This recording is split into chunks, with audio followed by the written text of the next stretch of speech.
Kun raadiyoo sagalee Ameerikaati.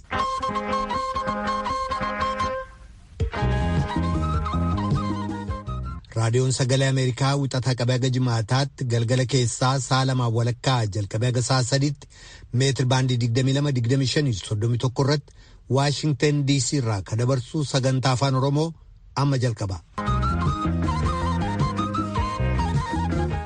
Dhaggeeffatoota keenya jaallatamoo fagoof dhiyoodhaa raadiyoo marsaa intarneetiif saatalaayitiin Naayilsaatiin akkasumas feesbuukiidhaan sagantaa keenya hordofaa jirtan martinuu nagaan keenya bakkawwan jirtanitti sinaa dhaqqabu akkam ooltan. Roobii agayya 11 bara 2021 akka lakkoofsa Itoophiyaatti immoo agayya 5 bara 2013 keessummeessaan keessan irraan namoo daandiiti. Dhaaba mootummaan Itoophiyaa shororkeessummaatti farrajee shaneettiin jedhuu fi kan ofii waraana bilisummaa Oromoo ofiin jedhuuf hoogganaa olaanaa kataan obbo Kumsaa Dirribaa maqaa Jaalmarroo jedhamuun beekaman adda bilisummaa uummata Tigraay yookaan Wahaat waliin waliigaltee tolfanne jedhan. Godinaa Arsii Lixaa Aanaalee Siraaroo Shaalaa keessatti namoonni kuma hedduutti lakkaawaman sababaa caamaatiin rakkoo beelaaf saaxilamanii jiru jechuudhaan jiraattonni tokko tokko VOA'tti himan. Waajjirri hooggansa sodaa balaa godinichaas lakkoobsi namoota beela'anii 400 ol ta'a jedha. Kanneeniif kabroo sagantaa keenyarraa keessaa qabna dhaggeeffatoota keenya aga xumuraatti piroodiiseriin Tamsaasarraa Nugusuu Taamiree Tamsaasa intarneetiif miidiyaa hawaasummaa akka qindeessitu immoo Tigist Gammeeti oduuf gara bafqaaduuttan sin dabarsa. Ashamaa harka fuunee kanatti aansinee oduu har'aaf qabnu isiniif dhiyeessina. Hoogganaan gareen mootummaan Itoophiyaa shororkeessaatti ramadee Oneg Shanee jedhee waamu.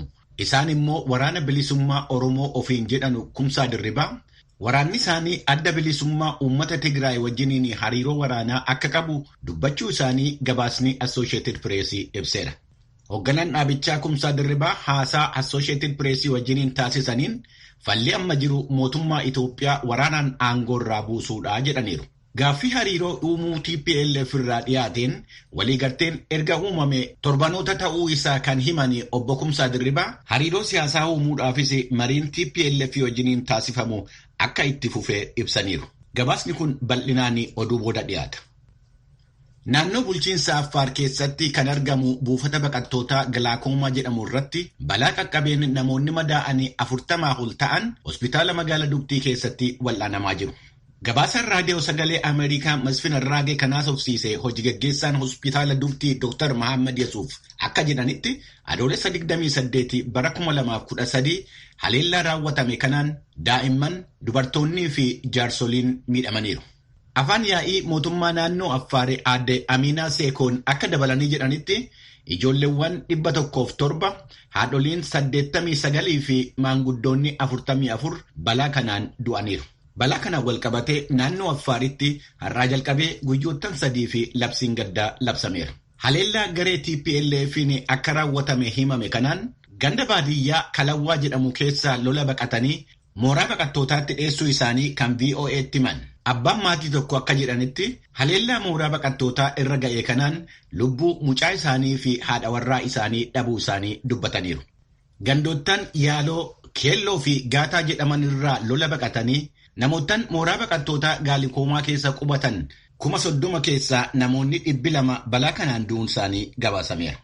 Dubbii himaan adda bilisummaa saba Tigraay yookaan TPLF Geetaachoo Raddaa fuula tiwiitarii isaanii irratti ergaa dabarsaniiru jedhameen haleellaa Affaar keessatti mooraa baqattootaatii fi kuusaa midhaan gargaarsaa irratti raawwatame. Loltoota mootummaa warra baqachaa jiraniin malee dhaaba isaaniitiin akka hin taane himaniiru. Koomishiniin mirga namoomaa Itoophiyaa dhimmicha qorachaa akka jiru ibsuun isaa beekameera. Jaarmiyaan mootummoota gamtoomanii dhimma baqattootaa irratti hojjetu UNHCR baqattoota Eertiraa mooraa Maayi Ayinii fi Addi Haruush keessa jiran argachuu isaa dubbiimtuun dhaabichaa kan naannoo gaanfa Afrikaa Faatii Kaasiinaa himaniiru. Dubbiimtuttiin akka dabalanii jedhanitti Tigraay keessatti ammayyuu balaan waraanaa waan jiruuf baqattoota sana Tigraay keessaa baasanii naannoo Amaaraa keessatti qubachiisuudhaaf mootummaa gaafatanii bakka Daabaat jedhamutti lafti kennameeraaf. Akka gabaasni duraanii jedhutti mooraalee baqattootaa 4 baqattoonni 96,000 keessa turan keessaa Shimalbaa fi Hitsaat kan jedhamanu sababa wal waraansaatiin erga barbadaa'anii booda mooraalee Maayi Ayinii fi Addi Haruush keessatti baqattoonni hafanii 23,000 akka ta'anii gabaasameera. Magaala Finfinnee keessatti yeroo ammaa baqattoonni 831 galmaa'uu isaanii kan ibsan Faatii Kaatiinaa yeroo ammaa naannoo Affaarii fi Amaaraa keessatti nageenya baqattootaatii fi UNHCR mootummaa irratti akka abdii qabu himaniiru. Manni murtii olaanaa biyya Sudaan Kibbaa lammii biyyattii kan miidiyaa hawaasaa irratti hanga'oota biyyattii qeeqxu jedhamte irratti murtii hidhaa ji'a 6 dabarseera. Manni murtichaa Amiiraa Alii Toomaas irratti kan murtoo kana dabarse ministeera odeeffannoo kutaa biyyattii Waraab Nyaanaagweekuul jedhamanu viidiyoo miidiyaa hawaasummaa irratti maxxansiteen maqaa balleessiteetii jedheeti. Kana malees namni maqaa Maammaa Amiiraa Alii jedhamuun beekamtu kun nama maqaan isaanii badeera jedhame kanaaf paawundii Sudaan Kibbaa miliyoona 25 yookaan doolaara 87,000 yookiin gara birrii miliyoonii 3.2 akka kaffaltu itti murtaa'eera. Amiiraa Alii viidiyoo hanga'oota mootummaa fi namootaan bebbeekamoo qeequ jechoota arrabsoo fayyadamuudhaan fuula feesbuukii ishee irratti maxxansuudhaan kan beekamtu akka ta'e ibsameera. Biyyi Afrikaa sirna dimokiraasii dhaabbataa ta'e qabdi jedhamtu Zaambiyaan torban kana keessa filannoo taasisuuf deemti. Filannoo pirezidaantiin biyyattii Edgar Lungaa yeroo lammaffaadhaaf filatamuudhaaf dorgommii taasisan kanatti dorgommiin jabaan waan jiraachuu danda'uu fi biyyattii hokkora keessa galchuu danda'a jechuudhaan xiinxaltoonni himaa jiru. Mormitoonni pirezidaantii Lungaa jaarmiyaaleen miidiyaa tokko cufamuu isaanii, miseensonni paartii mormitootaa hidhamuu isaanii ibsuudhaan biyyattii gara sarbiinsaa dhimma namoomaatti geessuu akka danda'u dhaabbanni mirga namootaatiif falmu Human Rights Watch ji'a waxabajjii keessaa beeksisee ture. Hokkorri torban darbe deeggartoota paartilee gurguddoo waliin mormanii gidduutti ka'e pirezidaantii Edgar Lungaa akka waraana biyyattii bobbaasanuu taasiseera. Senetiin Ameerikaa baajata doolaara tiriliyoonii 3.5 sagalee dhiphoodhaan raggaasiseera. Senetichi bajaticha kan raggaasise sagalee 50-49 yommuu ta'u, caalaan bajatichaa bulchiinsi Joo Baayiden tajaajila maatii, fayyaadhaa fi eegumsa naannootiif kan oolchuudha jedhameera. Dhaggeeffattoota keenya oduun har'aaf qabnu kanuma qophiilee keenyaafanii nu wajjiniin tura. Kadhagaa jirtanas Waashingtan DC irraa kan dabru raadiyoon sagalee Ameerikaa sagantaa afaan Oromooti. Dhaaba mootummaan Itiyoophiyaa shororkeessummaatti farrajee shaneettiin jedhuuf kan ofii waraana bilisummaa Oromoo ofiin jedhuuf hoogganaa olaanaa akka ta'an obbo Kumsaa Dirribaa maqaa Jaalmarroo jedhamuun beekaman adda bilisummaa uummata Tigraay yookaan EWOHAT waliin waliigaltee tolfanne jechuudhaan kaleessa maddooduu Associated Pressitti himanii jiru. Akkasuma gama biraatiin hoogganaan dhaaba mootummaan shororkeessummaatti farraje kabiraa kan adda bilisummaa uummata Tigraay Dr. Dabratsiyoon Gabra Mikaa'el waraana bilisummaa Oromoo wajjin walta'iinsa lolaa tolfachuuf kan dubbataa jiran ta'uu kaleessa maddooduu Rooyitersitti himanii jiru. Gabaasaa guutuutu jubeetu dhiyeessa. Amma furmaati jiru tokkichi mootummaa kana humna waraanaan garagalchuudha. Sababiin isaas haasaan isaanii galu isa kana qofaa jechuudhaan kan mootummaan garee shororkeessaa shanee jedhee ramadeef kan isaan waraana bilisummaa Oromoo ofiin jedhaniif hoogganaa olaanaa akka ta'an Kumsaa Dirribaa kan maqaa Jaalmarroo jedhamuun beekaman dubbatanii jiru.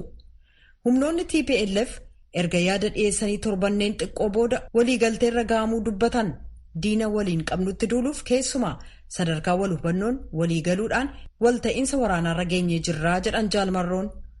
Lolli itti fufee jira. Odeeffannoo dirree duulaa nuu hiruu akkasumas immoo waraanaa jiru jedhan. Cina walii hiriiranii lolaa jiraachuu baatanis carraan itti akkasitti lolan jiraachuu mala jedhaniiru.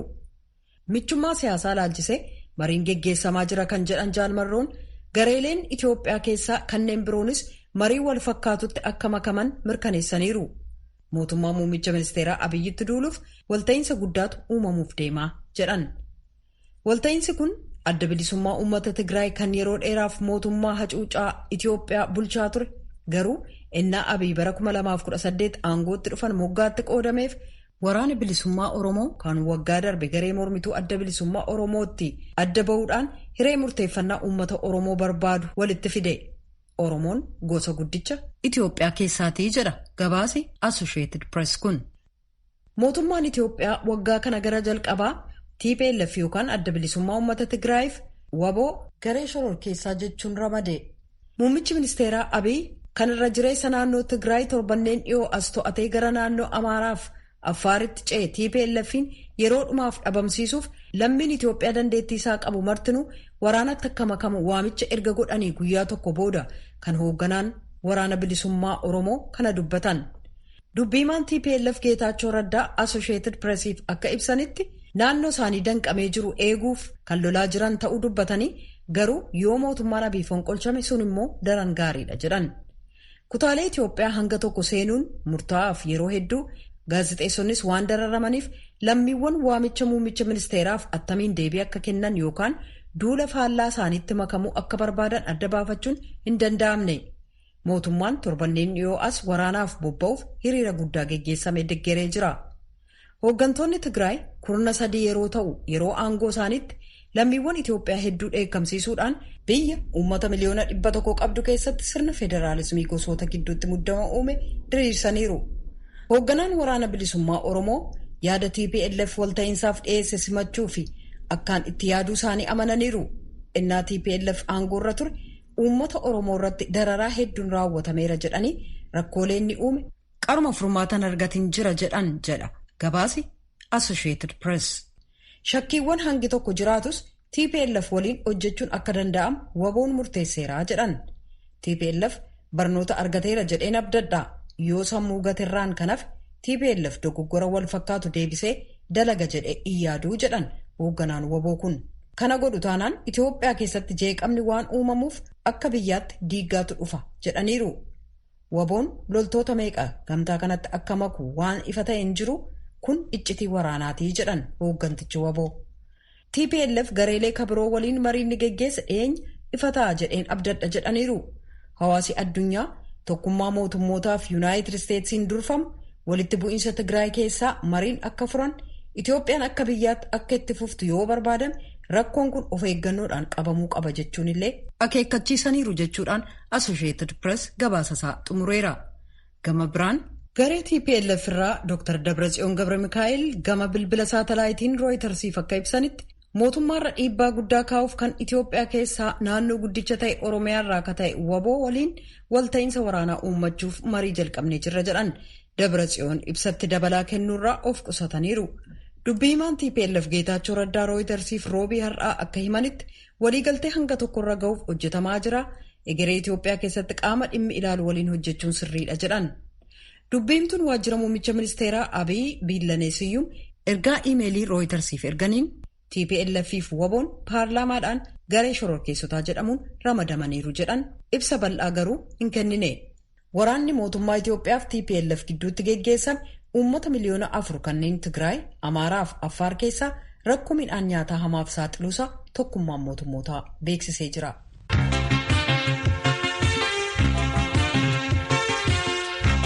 Kun raadiyoo sagalee Ameerikaa sagantaa afaan Oromootti dhaggeeffatoota keenyaa gabaasaa nutti ceena. Godina Arsii Lixaa aanaalee Siraaroo Shaalaa keessatti namoonni 1,000 lakkaawaman beelaaf saaxilaman jechuudhaan VOA'tti himan jiraattonni aanaalee sanaa tokko tokko. Waajjirri hooggansa sodaa balaa godina Arsii Lixaa gama isaatiin sababaa hongeen bara kanaa dheerateef jecha aanaalee san keessatti namoonni 400,000 ol ta'an beelaaf saaxilamuu isaanii dubbata. Hooggansi sodaa balaa naannoo Oromiyaa immoo gama isaatiin namoota beelaaf saaxilaman kanaaf deeggarsi godhamaa jira jechuun dubbatee jira. Tsahaay Daamxootu Finfinneerraa gabaase. Godina Arsii Lixaa aanaa Siraaroof Shaallaa keessatti bara 2013 roobni yeroo eege waan hin roobneef hongeen dheeratee beelli hammaateeraa jiran jiraattonni aanaalee kanneen keessaa dubbisne. Obbo Garrinaa Bonayyaa jiraataa aanaa Shaallaati. Akka isaan jedhanitti ji'a Guraandhalaatti kan midhaan faca'u naannawaa isaan jiraatanitti. Garuu bara kana roobni dafee waan hin roobneef waqtiin qonnaa darbee namni waan nyaatu dhabee beela hamaadhaaf saaxilameeraa jiran. Deebiitti bonni hin fagaatee roobni roobuu didee taan bisaanitti hin fixanii bisaan qaraan jiru akka aanaa Shaallaatti bisaa oduma jedhu ka jiru illee ka du'e illee akkasumatti bisaa oduma jedhu dhumaa ture. Bara wanti adda ta'ee jedhee roobuun didee sanyii facaafatan kan silaayoowwan argatu malanillee jalaa badee kanni irraa kaka'ee jedhee namni amma waan nyaatu dhabee beelaanii akka malee jira ka du'aarullee jira ka du'uuf itti dhiyaateerullee jira akka malee miidhameera namni waa akkanaa kanneentu jira akka aanaa shaallaati. Kaaga ammaa waan nyaatu dhabee mana gatteerutu jira ka namni baay'eetu jira namni ammaa sana kabana jira kuunillee garuma harka gara afaaniiti namni dhabee haga ammaa kadhataarullee ka gabaa keessatti ka qara kadhaan beeni ka kadhataarullee baay'eetu jira uummanni baay'ee gararamaara. Roobni asiin dura yakkaatiitii irraa qabee roobaa yakkaatiitii maggaabiitiin facaafatan. Midhaan ammoo maggaabiitii yakkaatiitii facaafatan irra lufee balgii facaasan kanallee tamaadhaa roobillee deebee hin bade silaa yakkaatiitii maggaabiitii ture ka'a silaa biyyanatti facaafatan akka ammaa roobeen jiru. Akka obbo Garrinaan jedhanitti rakkoo hamaan aanaa kan mudachaa jiruu fi jireenya jiraattotaaf qormaata ta'e hanqina bishaaniiti jedhu. Irri guddaan amma namni beelaa fi ka irra dhumaa roobeelli akkasii bisaan hin jiru. Bisaan akka ammaa jaarkaanii tokkotti birri 30 birri 40 bisaadhani akkuma gannaa kanatti. Isa kiiloomeetirii akka 70 Shaashamannee irraa gaariin fe'aati naannoo keenyatti gurguratanii wala gaariifi tokko naggaadhee Lassaasaa fi Amboo'aasan gara biraa gaariin dhufaatti gurgurata warri Gillasabii. Aanaa shaallaa bisaan tokko maddi wayii hin jiru akka aanaa shaallaa beekamtuu miree maddi bahee akka ammaa bisaan dhugan hin jiru. Waradaa 3 waradaa 4 keessa karaatiin dura waa dhufaa ture waggaa 3 4 amma sunniin illee dhaabateeti bisaan gaarii kana biyya biraatii bitataa turan akkuma Lassaasaa. Bisaan achii ga'ullee qoqqoratanii lafa garii amma babbaasuu jammaranii maashinii dhabnee hojiirra oolle jedhanii akka ammaa silaa mokoraa jiranii bakka bakkatti baasaniiti maashiniin alaallee nuungallee wanti isinii jechuun hin jiru jedhanii akkasii jira amma yaalaa jiranii akka ammaatitti uumaa wanti mul'ateeru hin jiru. Rakkoolee beela waliin wal qabatee aanolee kanneen keessatti ka'e irratti hooggansa sodaa balaa godina Arsii Lixaa haasofsiisneerra. Obbo Yaasin Garjuu itti gaafatamaa hooggansa sodaa balaa godina Arsii Lixaati. Rakkoon jiraattonni kaasaa jiran sirriidha jechuudhaan haala amma jiru ibsaniiru. Maqaan koo Yaasin Garjuu jedhama. Hooggansa sodaa balaa godina Arsii Lixaati. Rakkoon kun rakkoo bara 2013 boolli dheerachuu wajjin wal qabata. Kana dura aanaa shaallaa fi siraaroo Shaashamannee Arsii Nageellee fi cinaa isaa Wondoof hammata. Aanota kanneen irraa kanaan dura balbiin naannoo Gurraadhalaa Dindahaa ture. Inni dheerachuu isaa wajjin wal qabatee turbaan irraa kaasee haga waxabajjiitti roobni roobne. Kanarraa ka'ee uummanni keenya hedduun isaa beelaa fi saaxilameetii jira jechaadha. Kana koree teeknikaa fi taaksifoorsitiitiin ilaallee koree teeknikaa godina irraa gadi bobbaasne hambaasnee jirra. Xiinxala geggeeffameen naannoo nama 420 ol ta'uudha. Daataan kun garuu aanota achii asii hammatiin jiran fakkeenya akka Adaabbaa fa'aa naannoo Laajjoo bakka jedhamutti wanni kana wal fakkaatu uumamee jira. Kana koree keenyaan ganaa laallee Oromiyaa kan beeksisnu akkuma jiru ta'ee daataan amma si'imu kun aanota amma duratti maqaa isaanii tuttuqe kanneen jechaadha. Yeroo ammaatti jiraattonni 1000 lakkaa'aman beelaaf saaxilamanii deeggaramaa jiru jechuun obbo Yaasin eeraniiru. Deeggarsa wajjin wal qabatee qaamni adda addaa deeggarsa godheera rakkoo kana Oromiyaa Komishinii Hooggansa Sodaa Balaa Oromiyaa gabaasa goonee isaanis hanga barbaadamu yoo ta'ullee baate deebii atattamaaf kennanii jiran. Naannoo gargaarama 99,115 deebii argataniiranii hanga ammaa hojittis seenamee jira. Fakkeenyaaf boqqolloo fi qamadii 10,378.75 hawaasa biraa akka ga'u taasifamee jira. Qaamni godinaa jechuun hooggantoota bara godinaa waa'ee mana kuusaatii qabu boqqolloo fi nyaata hanqina daa'immanii adda addaa 1,100 uummata gargaareera. Kan biraa hooggansaa fi hojjetaa mootummaa sadarkaa godinaas mindaa ofiitti murteessanii uummata keenya baraaruun nurra jiraata kan jiru birri walitti qabuun fakkeenya hooggansi godinaa tokko qarshii 2,000 ol ofirra murteessee uummata kanaaf aarsaa kafalaa kan jiru. Qajeelcha poolisii godinaa akkaatuma kanaan boqqolloo 100 fi qamadii 25 bitee dinnicha jaatatti uummata kanaaf kan raabsee ta'uu isaatiidha. Kana biratti ammoo abbootiin qabeenyaas naannoo boqqolloo 151 kan biraa fandiif eeggannoo uummanni yeroo rakkootaa ittiin akka of gargaaru baasii walitti buufatetti. Aanota kana sadeen irraa qarshii 720 aanaa sadan kanarraa koreen taasifamtii taa'ee boqeessee uummata kana gargaaruudhaaf baqaruudhaaf deemamaa kan jiruuf. Rakkoo guddaan aanaa shaallaa bishaan jechuudhaanis rakkoo bishaan waliin walqabatee haala jiraattonni aanaa shaallaa keessa jiran obbo Yaasiin akkanaan ibsani. Maqaan koo Yaasiin Garduu jedhama. Hooggansa sodaa balaa godina Arsiilitaati. Rakkoon kun rakkoo bara 2013 boolli dheerachuu wajjin wal qabata. Kana dura aanaa shaallaa fi Siraaroo Shaashamannee Arsii Nageellee fi Cinaa isa Wondoos hammata. Aanota kanneen irraa kanaan dura balbiin naannoo Gurraadhalaa Hindaa'aa ture. Inni dheerachuu isaa wajjin wal qabatee turbaan irraa kaasee haga waxabajjiitti roobne. Kanarraa ka'ee uummanni keenya hedduun isaa beelaa ta'uu saaxilamee jira jechaadha. Komishiniin hooggansa sodaa balaa Oromiyaa gama isaatiin sababa beelaan lubbuun namaa darbe hin jiru. Gabaasni akkas jedhus nan qaqqabne jedhee jira. Garuu godina Arsii Lixaatti aanolee muraasa keessatti beelli mudatee deeggarsi taasifamaafii jira jedhan komishinarri komishinii hooggansa sodaa balaa Oromiyaa Abaadir Abdaa. Naannoo federaalaattis akka naannoottis uummata naannicha jiruunis gargaarsi barbaachisaa ta'uu godhamaa jira. Ammaatti odeeffannaa jiruun rakkoo hubaatii beelaa miidhaa lubbuu geesse hagammaan odeeffannaa hin qabnu. Hordoffii walirraan cinnis taasisaa jirra. Naannoo sanatti rakkoon uumamee miidhaan agas ga'u dhaqqabee jedhamee wanni nu ga'e hin jiru. Polis dhaabnee torbiidhaan haala jiru irratti qorannaa barbaachisaa jiru taasifamaa jira. Kanaaf haala kanaan miidhaa jirus ofitti fudhannee akka naannoottis rakkoolee naannoo sanatti mul'atu humnaa ol ta'e akka deemuu hin dandeenye hojiin barbaachisaa ta'e hojjetamaa jira. Akka komishinar Abaadir jedhanitti hanga ammaatti sababa beelaatiin namoonni aanaalee kanneen keessaa buqqa'anii bakka biraa deeman hin jirani. Beelli amma mudate to'annoo keenyaa ol miti. Deeggarsi barbaachisaan taasifamaafii jira jiraattota beelaaniif jechuun raadiyoo sagalee Ameerikaatti himaniiru.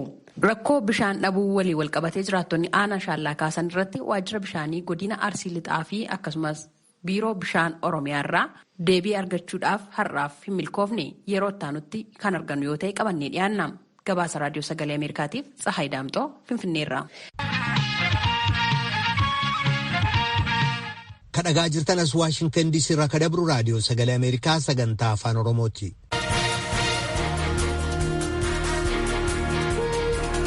Dooktor Abarraa Olaanii ispeeshaalistii fayyaa daa'immanii fi ijoolleeti. Kitaaba mata dureen isaa bu'uura fayyaa daa'immanii jedhu barreessanii dubbistoota biraan ga'anii jiru.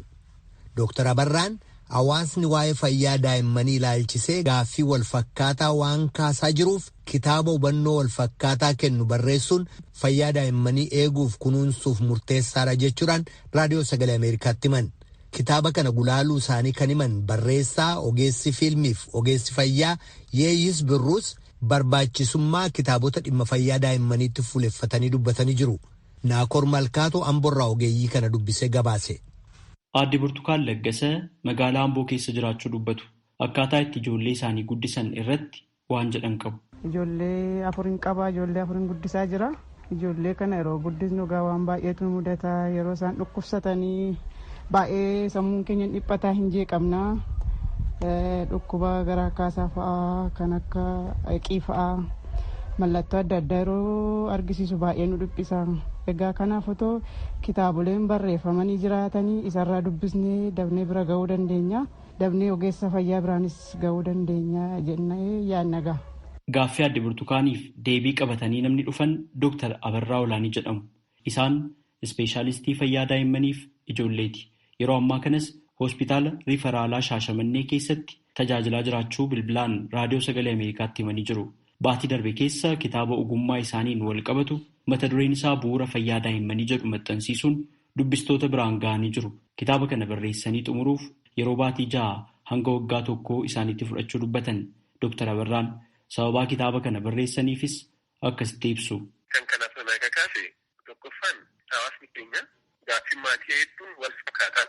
Waa'ee maatii, waa'ee daa'imman maatiin tokko waa'ee daa'imman barbaadda yeroo hedduu wal fakkaata. Kana gochuuf immoo beekumsa wal fakkaataa qabsiisuuf immoo kitaaba barreessuun barbaachisaadha.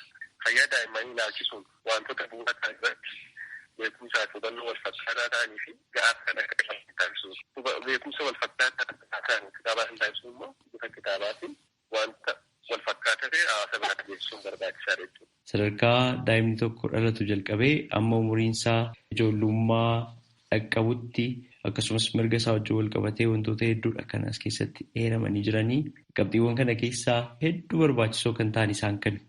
Mata dureen adda addaa kun maatii adda addaa biratti barbaachisummaa adda addaa qabu. Maatiin mata duree tokko sirriitti barbaadan jiru. Maaliif dhimmi sun waan isaan ilaallatuuf. Maatiin immoo dhimmi sun baay'ee isaan ilaallatu jiru.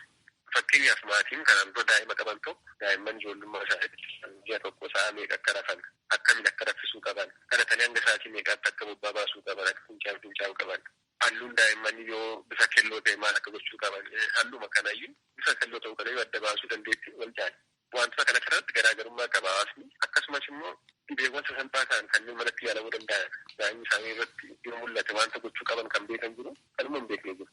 Fakkeenyaaf daa'imni tokkoon bulgaafas taanaan ammaan bulgaafas taanaan maal akka gochuu qaban kan beekan jiru kan hin beekne jiru. So qabiyyeen kutaa kitaaba sanaa maatii biratti garaagarummaa qabaachuu danda'a. Haala beekumsa maatii biratti. Dabalataan immoo otoo maatiin tokko akka salphaatti ilaalanii erga sadarkaa ibsa deemuudha kan adda ba'an jiru. Itti yaaduu danda'an achumatti akka yaalan yoo kan kallattii agarsiisudha. Dhibeewwan immoo dursanii adda baasanii gara mana yaalaa geessan kan agarsiisu jira.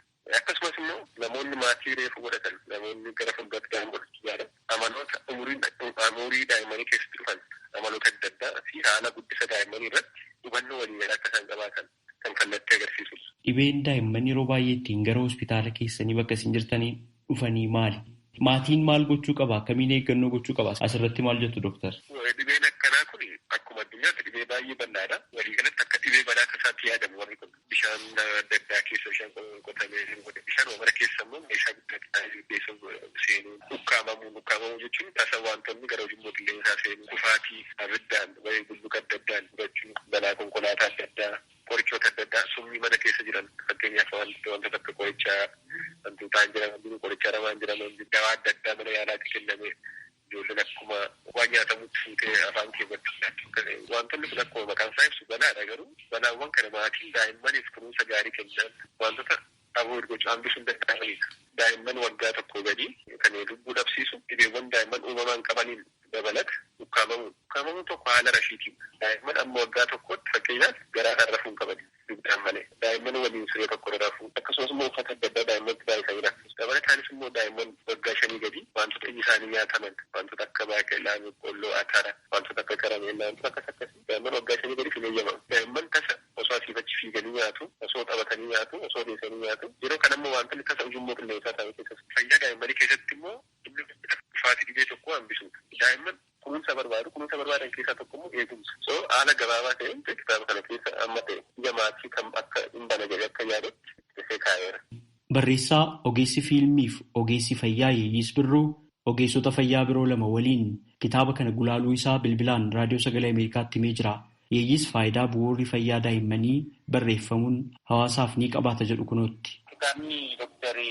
Abarraa Olaanii bu'uura fayyaa daa'immanii jedhu kun kitaaba baay'ee hawaasaaf bu'a qabeessadha. Kitaaba kana yoo bitatan baay'ee bu'aa buusuu danda'a. Sababni isaa dhaabbanni fayyaa addunyaa yookaan ministeeronni fayyaa biyya keenyaa kan inni irratti hojjechuudhaaf yeroo baay'ee taasisu erga miidhamanii tajaajiluu osoo hin taane osoo hin miidhamin ittisa irrattidha. Sababa ta'eef erga namni tokko miidhamee ka'ee gara mana yaalaa deemee gargaaruu irra hawaasni bifuma salphaatiin tajaajila barbaachisu akka ofii isaatiif gochuu danda'u. Nan faarmaakooloojikaalii kan jennu tajaajila qorichaa, tajaajila daawwaa yookaan tajaajila maskee ta'uu danda'a. Utuu ogeessi fayyaan tokko biratti hin argamin al kallattiidhaan bifa salphaatiin akka inni daa'ima isaa lubbuu oolchuu danda'udha. Kitaabni akkasii hawaasaaf maal bu'aa buusa kan jedhuu fi ogeessonni baay'een yoo kitaaba akkasii barreessan bifa salphaatiin hawaasni keenya barachuu danda'a yookaan dhibee kanarraa baraaramuu danda'a. Sababa ta'eef hawaasa keenyaaf bu'aa guddaa buusuu ni danda'a jedhee kanan yaadu. Hawaasni keenya baay'een ogummaa garaagaraa keessa jira, sadarkaa garaagaraa keessa jira, haala garaagaraa keessa jira.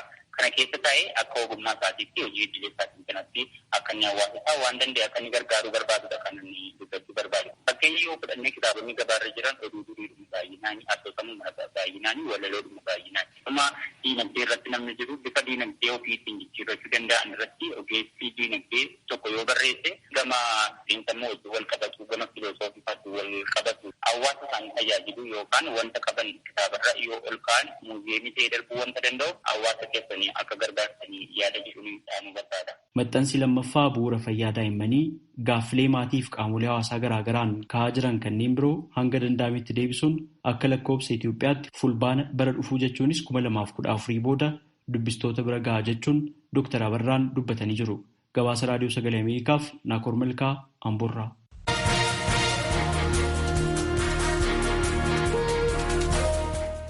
Kun Raadiyoo Sagalee Ameerikaa sagantaa afaan Oromooti. Raadiyoon Sagalee Ameerikaa galgala keessaa sa'a lamaan walakkaa jalqabee haga sa'a sadiitti wixataa haga jimaataatti qophii afaan Oromootiin dabarsu asirratti raawwata. Qophii booruutti walitti deebina dhaggeeffattoota keenya nagaatti bulaa. Amma sagantaa afaan Amaaraatu itti fufa.